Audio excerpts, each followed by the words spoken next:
Hey guys, Kerry here.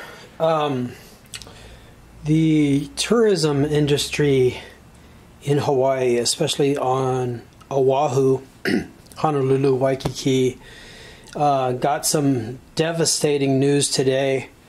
Found out today that the Honolulu City Council passed a bill.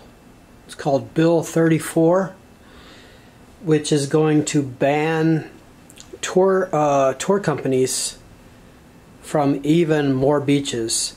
It bans commercial activities, which stops by tour companies as part of. So technically, commercial activity is anything which you're getting paid money to do. So this will include not only stops by tour companies, but also things like surfing schools and stand-up paddleboard rentals, anything where somebody is giving you money in order for them to do it. And so this new bill added the North Shore to the areas that were already prohibited, which was 8 miles of the East Coast, all of the beaches in the town of Kailua and Waimanalo. Those were already banned. The new bill just reworded a lot of that and then included 8 miles of the North Shore as well. So I had made this map previously in order to illustrate the restrictions that tour companies already have as far as where they can and cannot go. And so the pins in the map are color-coded to indicate whether we can go there or not. Obviously the red pins are places where we are not allowed to go to. The green pins are places that we are allowed to go to. The yellow pins are places that we can go to, but they're places where either we have to pay a fee or it's just a shopping stop for the tourist, a place where the tourist will be spending money. Normally on our tours, we like to do like scenic tours and be able to stop at beaches and things like that that are no charge at all. But some of the stops, like obviously our food stop for lunch, like for the shrimp, garlic shrimp and stuff like that, that's a pay stop. The Dole Pineapple Plantation, that's a pay stop because they're going to be going into the gift shop and buying stuff at the gift shop, or the pineapple ice cream. So that's a yellow pin. The white pins are the 7 hiking trails that we can go on if we have the permit from the Department of Land and Natural Resources. So the Na'alahele Trail Access Program, they maintain 34 trails, and out of those 34 trails, if you have the permit from DLNR, we can take you on 7 trails. Then there's a lot of mountainous and areas that you just can't even get into, and then there's city areas. So it looks like there's a lot of wide open space on that map, but there are places that you can't get into or you wouldn't want to go there. The popular places that the tourists want to go are along that coastline. So it's the scenic drive, with stops at lookouts and beaches and places where we can, tell them about the culture and history of the island. So the new area that's being affected is up here on the North Shore, where all of those green pins are up there. So it starts at the top right at Sunset Beach and to the bottom left all the way down to Haleiwa and Waialua. So those are all going to be red pins. And then the area that we were talking about that's already prohibited is down here where all these red pins are along the coast there, from Makapu'u all the way through the town of Kailua to Castle Point, which is, Castle Point is there. And so yeah, so the only thing that has changed down here is that yellow pin. It was a beach that we were still allowed to go to but we would have to pay for a permit. It was going to be $165 per vehicle per month to be able to go to this beach. They've renamed this beach. It used to be called Waimanalo Bay Beach Park, but they've renamed it to some Hawaiian name that's hard to pronounce, so I haven't memorized it yet. But this beach, previously we could pay $165 per vehicle per month in order to go to this beach, but in the new bill, that beach is now totally off limits as well. So from here at Makapu'u Beach, Kaupo, Kiona Beach Park, Waimanalo Beach Park, Waimanalo Bay Beach Park, Bellows Field Beach Park, Lani Kai, Kailua Beach Park, Kalama Beach Park, all the way to Castle Point, which is there. So from Makapu'u Point to Castle Point there, this entire coastline, which is 8 miles, 10 miles of coastline, totally off limits to tour companies. And so now the big change is going to be this area up here on the North Shore.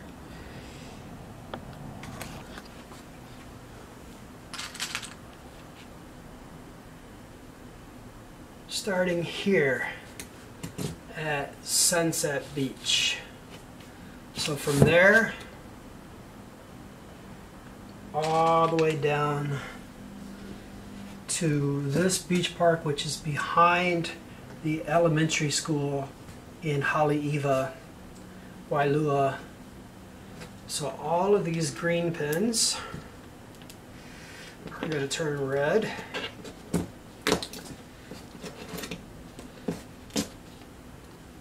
And even that one.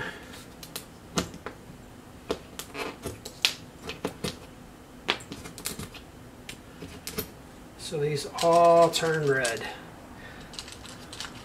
So that was Sunset Beach, Rocky Point, Pipeline,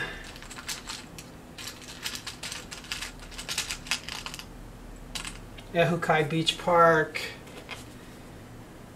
Pipeline, Sharks Cove,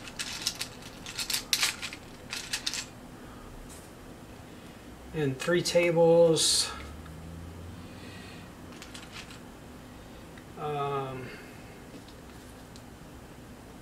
Waimea Beach Park,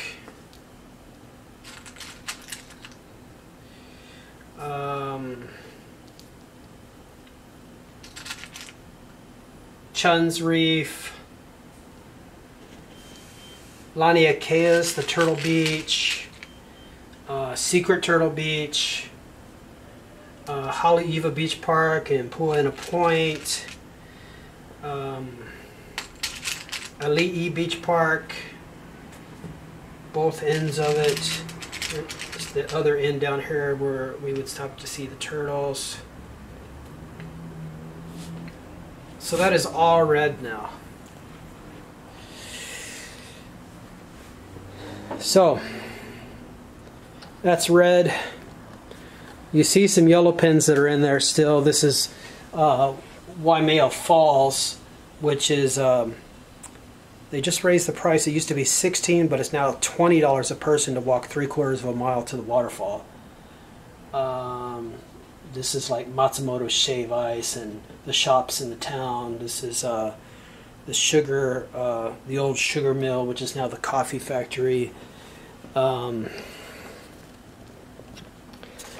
see the red pins out there.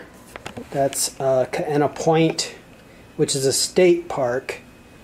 Tour companies are banned from all of the state parks. So both the North Shore and the west coast of Kaena Point State Park. That red pin there is Lahi Lahi Point. The red pin there in Aiea, that's a heiau. Some more red pins in there. Tantalus Lookout, the upper portion that has the railing that you can walk out and see in both directions, that's a state park, so that's off limits.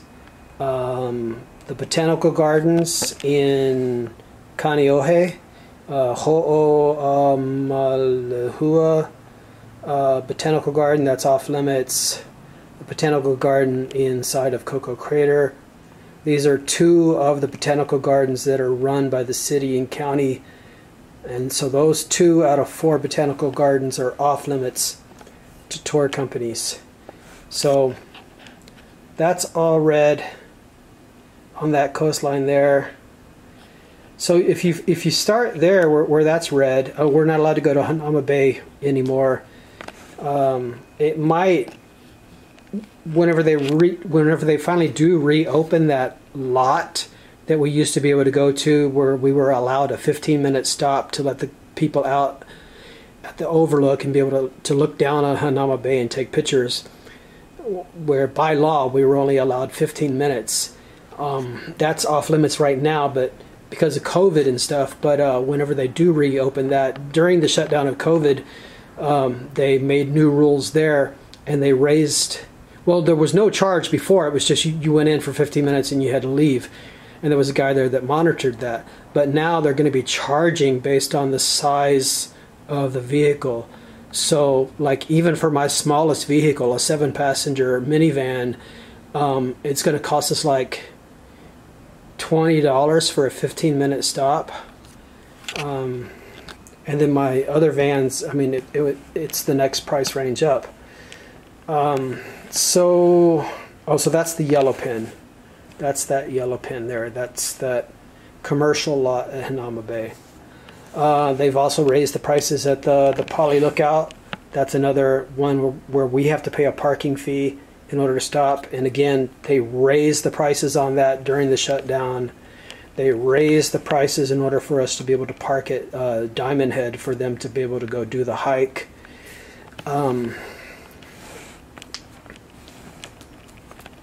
So this is just, an easy way for me to give an overview of, the limitations that we have, because these people that pass these laws, I don't think they realize, and it's the local residents that are complaining that, these places are too crowded, and so they convince their city council member to write up a bill and then get the other city council members to approve the bill. So I think there's 9 city council members.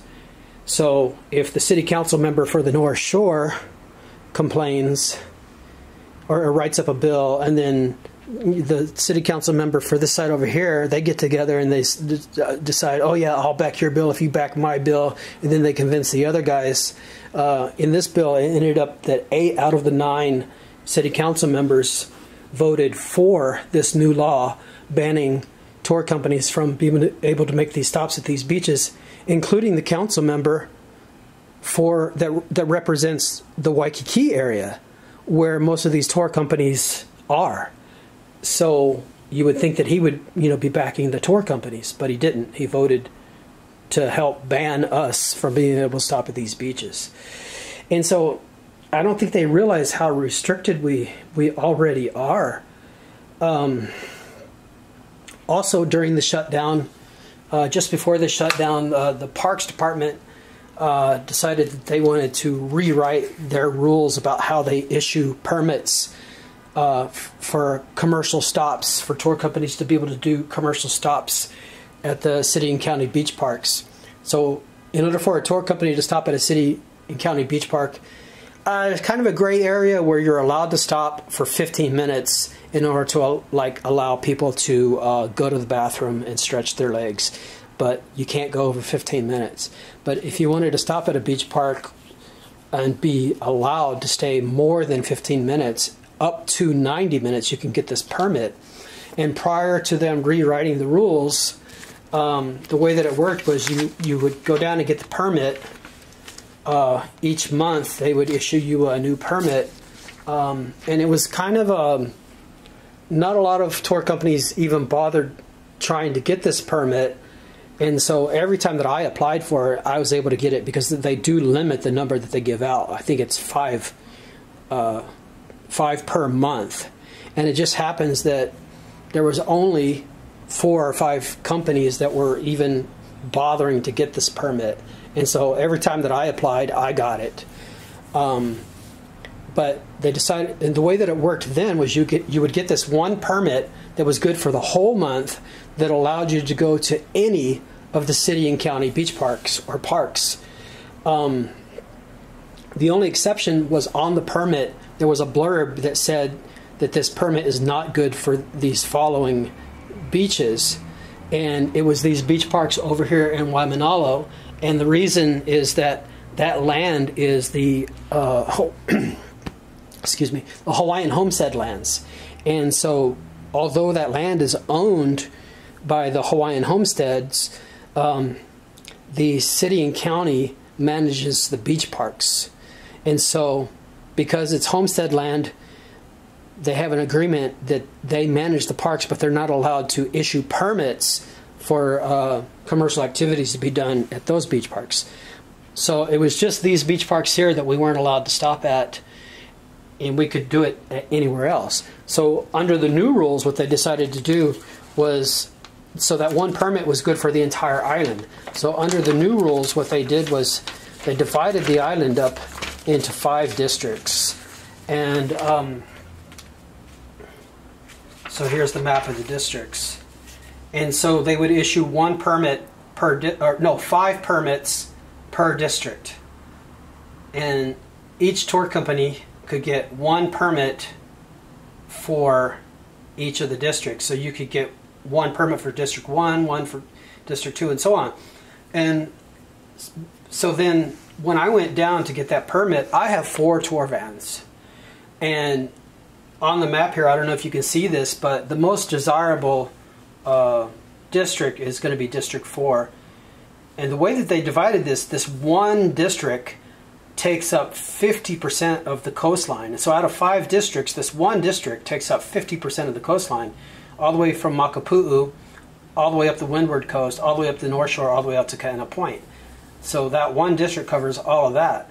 So if I was to go down and get that permit, if I was one of the 5 companies that they issued that permit to, then I could go to these beaches or beach parks, but that permit would only be good for 1 of my 4 vehicles. And I'm like, what? How am I to tell my customers that are in 4 different tour vans, okay, the people in this van, you guys can go to the beach today, but the people in the other 3 tour vans, you can't. Unless I then applied for permits in the other areas. But the other areas, I mean, you can't even, I don't know if you can even see this on here, but District 5 is that tiny little area in the center of Waipahu there, Waipio Peninsula. So that's District 5 right there. And then you've got this district here, District 1, which is the Aina Hawaii Kai area, where there's not really a place where you would want to stop to let your tours out there. And then the same thing here with the town area, from the airport to downtown. Nobody's going to want to, you know, a tour company's not going to want to stop at any of the beaches there, except for maybe Ala Moana Beach Park. And then you've got this other district here on the west side, which is way over here, starting at like Iroquois Point, Barbers Point, up Nanakuli, Waianae, Makaha, out to Kaena Point, which is a red zone anyway because it's the state park. So yeah, with 4 tour vans, I could get 1 permit for 1 van for District 4, 1 for District 3, and 1 for these other 2. But I mean, they're not. Who's going to want to stop there?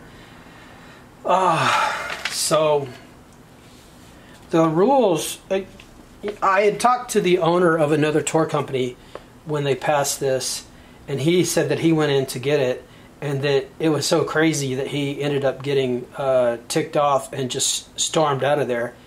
And so I went down to try to get the permit, and then I ended up doing the exact same thing, because once they explained to me that the permit, if I was, let's say if I was to apply for the permit for District 4, and I would get it, that permit would only be good for 1 of my vehicles. I was like, well, that's useless. How am I supposed to even use that? So I ended up leaving as well without even applying for the permit. And when I had gone in there, they told me that I was the first person to ever try to get the permit, even though these new rules had been passed many months before. Since then, nobody had even bothered to come down. I mean, it was, yeah, we're still recovering from COVID. That may be part of the reason. But even if you were to get the permit, it's pretty useless. But so these are some of the restrictions that we have to deal with. And it's just hard to imagine now what we would do on our tours if we start here in Waikiki and we normally drive around this side of the island, and we're now not allowed to go to any of these beaches here. And then after that, you've got the Marine Corps base, and then you've got Kaneohe Bay here, where there are no beaches in this area here. And so after Sandy Beach, the first beach that we would be able to stop at would be the one over here by Kuloa Ranch in Chinaman's Hat. And it's not a very nice beach. I mean, it's a really rocky shore, and it's not really a beach where people, you know, like sit on the beach or wade into the water or anything like that. And then after that, you've got this coastline here where there are beaches, but there's like no place to pull over to let people out, especially if you're in a tour van. I mean, if you were in like maybe one of those tiny electric cars, you could pull over. And a lot of times, these spaces are already being taken up by the local residents who are, you know, at the beach, you know, fishing or just, you know, with their kids at the beach. And so all of the parking spaces, which is really just like a half shoulder that you just kind of pull over and hope nobody hits your mirror on your car. So there's not really any places in here for us to stop at. If you had that permit, you could maybe stop at Laie Beach Park or you know, Pounders Beach or what was the other one I was going to say? But so yeah, there's not a lot of places for us to stop here, and so we were really reliant on this area here, especially for snorkeling in the summertime when it's calm up here.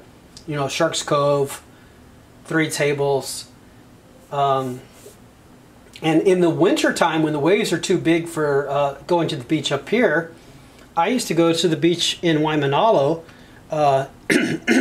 especially Kiona Beach Park, where there's turtles in the water right there at the beach.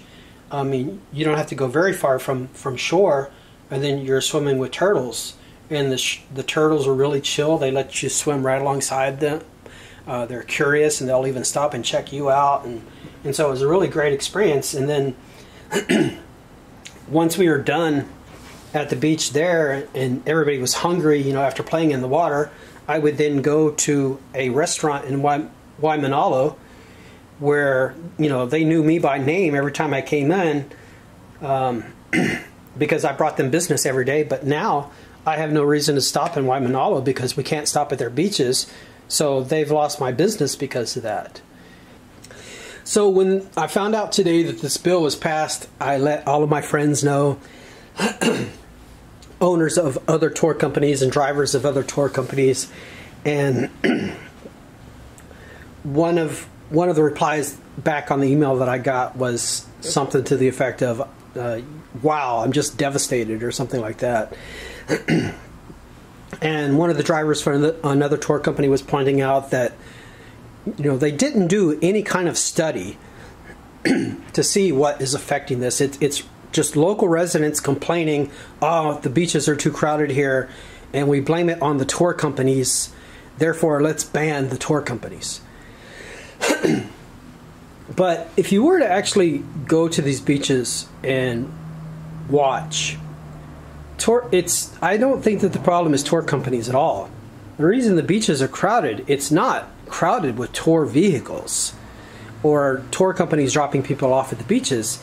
It's crowded with regular cars or rental cars. So it's tourists who have gotten rental cars and have gone there and stayed a long time, or it's local residents who are there not at work or whatever, and they have a lot of time off and they're at the beaches.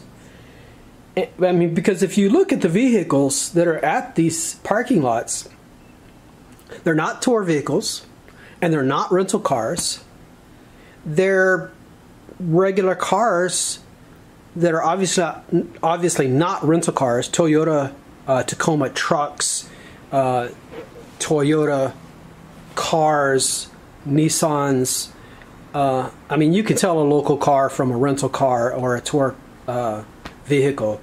And it's mostly cars by local residents. Mostly. Second would be rental cars. And then tour companies, they normally have an itinerary that they're trying to follow. And so whenever they do stop somewhere, it's for a short time. I mean, you know the mantra about these tour companies, you know, especially the big bus tour companies that do 25 to 60 passenger buses, where as soon as you get off the bus, they're like, all right, be back in 15 minutes. And then they blow the horn, you know, saying, all right, everybody back on the bus. So these people aren't staying at these tour companies are not staying at the beaches for very long because they have an itinerary, because that route that we do is 120 miles from Waikiki around the island up here to the North Shore, back to the Dole Pineapple, down H2 and back to Waikiki. That route is 120 miles. And the tour is normally 8 hours. So you got to do 120 miles with about 15 stops in 8 hours. So whenever they do stop at a beach, it's not for very long. 15 minutes, 30 minutes, an hour. If you had the permit, it allowed you up to 90 minutes. But yeah, 15 to 30 minutes at the most for a tour company to stop at a beach. And so now that the tourists aren't going to be able to go to these beaches with a tour company, they're going to be going there in rental cars. And whenever they get to a beach, they're going to pack a lunch, spread out a blanket, and they're going to stay for at least an hour, maybe 2 hours to go swimming and whatever. So that rental car that probably only had 2 people in it is taking up a whole parking spot for 2 people, maybe 4 people. Where with a tour company, you have a 12-passenger, 15-passenger van, maybe a 25-passenger bus, taking up 1 parking space for anywhere from 3 to 15 people easily, only taking up 1 parking space. Now, rental cars, you're going to have, you know, at least 5 for that same number of people, taking up 5 parking spaces and staying for longer. So this is making the problem worse. And by limiting us to less and less places that we're allowed to go to, it makes the places that we are allowed to go to even more crowded because we have less places to go. We can't be spread out because all of the other places we've already been banned from. I mean, this is what I said in 2011 when they were talking about passing the laws banning us from the beaches in Kailua. I said, you watch. This is just going to make all of the tour companies go to the North Shore, and then the people on the North Shore are going to complain and want the law passed for up there as well. I said that in 2011. Here we are in 2021. It's 10 years later, and it's finally come true that the North Shore has now added themselves onto that same law that they passed in Kailua and then Waimanalo and now the North Shore. Well, what's going to happen next? The tour company is going to start going to the west side. There's not a lot of places for them to stop over here to begin with, but if the tour companies start going to the west side, then sure enough, the people on the west side are going to want to be added to that law as well. And then the tour companies have no place left to go. The only places where they would be allowed to stop would be private property businesses that have their own private parking lots. Like the Dole Pineapple, they have their own parking lot that we're allowed to park in. So places like that, where they're going to just be, you know, pay stops, where the only thing to do there is, you know, to go into a place to buy something and, you know, no view or beach. And so the more we get restricted, the more crowded the places that we are allowed to go seem, and then people complain about that as well. And when the people were complaining about the beaches in Waimanalo, if you go by there, you almost never see that beach crowded. It's a long white beach, white sand beach, with lots of open spaces, and you never see it crowded. Even Lani Kai, I have pictures from pre-2012 when they passed the law where I would stop at Lani Kai Beach and take pictures with my tours that I then posted to Facebook, and those pictures now come up in my Facebook memories. And I'm like, oh wow, look, this is Lani Kai before they passed the law banning tour companies from coming here. And look, there's nobody on the beach. So it wasn't crowded then. Sure, it's crowded sometimes, especially three-day weekends now. But on an average morning prior to them passing the law, it wasn't that crowded. The big problem was Kailua Beach Park when the big 60-passenger Roberts Hawaii buses, you get like 3 of those in that parking lot unloading like 50 people per bus onto the beach, and then all of a sudden you have 150 people on the bus. But then, 30 minutes to an hour later, they're all gone. That's not the case with people who are going there in rental cars. They're going to stay for an hour or two and taking up more parking spaces to get the same number of people on the beach. So, and I realized that since COVID, since the shutdown, when all of the beaches got empty and most of the people weren't working and they were going to the beaches and they were enjoying having the beaches all to themselves, that there's this movement now where there's a mantra online in social media where people are saying, we hope that tourism never comes back. And we need to diversify our economy away from tourism so that we're not so reliant on tourism so that this doesn't happen again. And so there's a push to change the type of tourism that we're doing. They want to charge the tourist more. They're talking about adding on more fees. They're talking about adding on raising the hotel tax, adding an environmental fee, and just taxing the tourists to death. And they want a select type of tourists, the tourists that will come here for a short time and spend a lot of money. So, these people who save all their life to be able to make one trip to Hawaii, that'll be out of the question now, because they're going to make it so expensive that only the richest of the rich will be able to come to Hawaii. And they're hoping that, to make up for the difference in the amount of tourists coming by the amount of money that would be spent by fewer tourists. And also they want to do this eco-environmental tourism where they want the tourists to give back by going out into the community and giving back, like, going to the taro fields and learning the culture and helping to plant taro and cleaning up the beaches and stuff like that. But, these tourists, they've come to Hawaii for vacation, to get away. They've taken time off from their work and they want to relax and just, see the sights and take some nice pictures to be able to post on Facebook or Instagram. But the people of Hawaii are saying, no, we want to make them learn our culture and take part in it. And that's fine if that's what the tourists want to do, but I don't think that they do. I mean, if you explain that to them, they might think, oh yeah, they might say, oh yeah, that sounds like a good idea. But once they get 20 to 30 minutes into something like that, yeah, they're going to have enough. They're not going to want to participate anymore. And yeah, I just want to go back to my hotel room now. It's frustrating. I mean, the tour companies, we pay taxes. I several years ago started doing oval stickers on my tour vehicles showing the amount of general excise tax that I paid that year.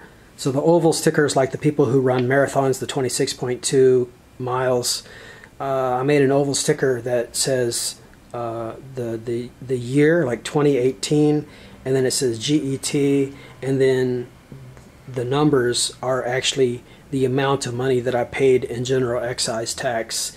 The one from 2018 was like $16,578 or something like that. And people always ask me, oh, is that how much you paid for the van? No, that's how much I paid in general excise tax last year. And so I put that on there for a couple of reasons. One of them is that whenever I stop at these beach parks and the local residents say, hey, these are our beaches, we pay taxes for these, I can point to that sticker and say, hey, I probably paid more in taxes than you did, because all of the money that this company makes, I have to pay a percentage of that in taxes. State taxes, federal taxes, general excise tax, PUC tax. So I pay more in taxes than you do. So seems to me like I should have more chance to be at these beaches. Another thing is that like at the stops at like Dole Pineapple Plantation, there's a parking area that's specifically for tour vans and tour buses only. And there are a lot of illegal tour companies here that are doing tours in unmarked vans. You have to have your PUC permit number on the side of your van. And you get a lot of these plain white vans pulling into these tour van parking spots. And once I explained to the parking attendants at Dole Pineapple what that oval sticker was, they're like, hey, you got a good point. And then they started cracking down on the illegal tours that were trying to park in there, saying, hey, if you're not a legitimate if you're not a legitimate tour company, you're not allowed to park here. And they're like, yeah, right on, that was a good idea. We never even thought about that until you told us. And so there's a lot of tour companies out there that are doing tours undercover in unmarked vans. And that's part of what this new law is going to do, is it's going to drive these tour companies even more underground. Even the legitimate tour companies that I've been talking about are getting so frustrated that they're saying, well, that's what we're going to have to do now. Forget the laws.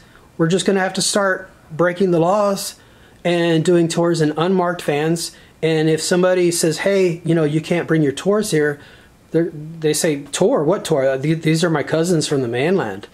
And so if you're going to be doing illegal tours like that, not only are you going to be able to be going to the places that you're technically not allowed to go to, you're probably not going to bother to pay your taxes either. And so these laws are going to be making criminals out of people who have been following the rules and are getting tired of following the rules and having people who aren't following the rules. So it's going to be making criminals out of Boy Scouts. I mean, you look at all the red that are on this map and all the open areas and the green, which is like state parks and stuff like that, where we're not allowed to go to. If that red was green, we would be more spread out. Places wouldn't seem so crowded because we would be more spread out, and we would have more opportunity to give a better experience to the tourist and be able to explain to them, the cultural and historical information about the islands. I mean, there's a lot of places that I used to go to that I can't go to anymore. That was part of my spiel about the culture of Hawaii. And now I can't even go there in order to be able to tell them about it. Another one of my points is that when the tourists are on a tour with a tour guide, they have the tour guide to look after them, to explain to them the culture and the history, and also to make sure that they don't do things that they're not supposed to do. Don't climb on the heiau. Don't move those rocks. Make sure you pick up your trash. Put your trash in the trash bin. Don't stand that close to the waves on the beach because the waves are going to come up and get you.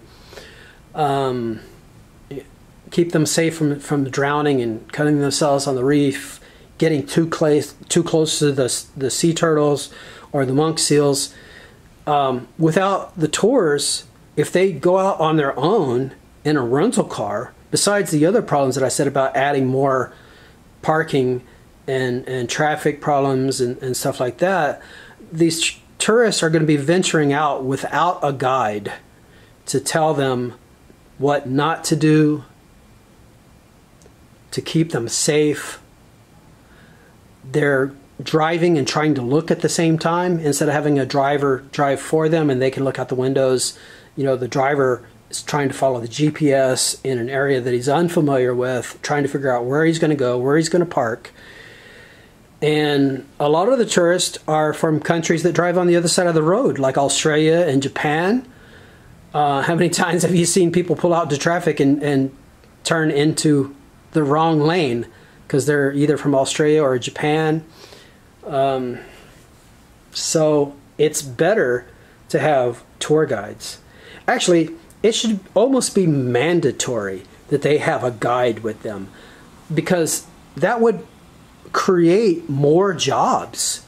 Imagine if every tourist that wanted to venture outside of Waikiki to go explore the island, if it was mandatory that they had to have a local guide with them. Imagine how many jobs that would create. But the sentiment here is for us to go in the other direction and stop or limit tourism altogether and make it more difficult for tour companies. There seems to be an animosity towards tour companies here. I usually try to employ locals, Hawaiians, if possible.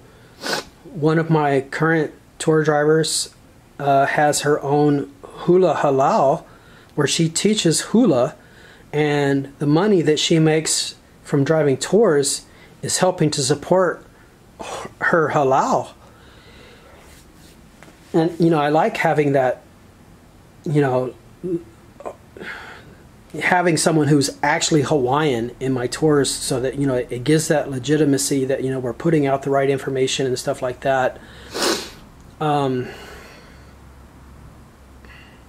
But with the sentiment against the tour companies here, it seems to me like a lot of the locals, Hawaiians especially, that they look down on the idea of working in the tourism industry. I don't know if it's like they get shunned by their family and friends if they've given in to the tourism industry or something like that. I mean, it would be better if we had more Hawaiians and locals, you know, that have lived here all their life working in this industry, because I know that there are tour companies out there that have these guys as tour guides that are just fly-ins from California and Florida that just come here for the summer and do tour guiding, and they put out a lot of bad information. They just make stuff up. If somebody asks them a question, they can't say, oh, well, I'm not sure about that, let me check on it. No, they'll just make up something on their own. There's been a lot of times where I've had people get in my tour van and they've obviously talking to some of these guys on the street trying to sell them these tours on the sidewalk in Waikiki, and they promise them all of these places that they're going to take them, and then they end up, if they end up booking with us and they get in the tour van and say, oh yeah, we want to go to Turtle Island. And we're like, Turtle Island? There's no such thing as Turtle Island. Oh, well, these other guys told us that they could take us to Turtle Island.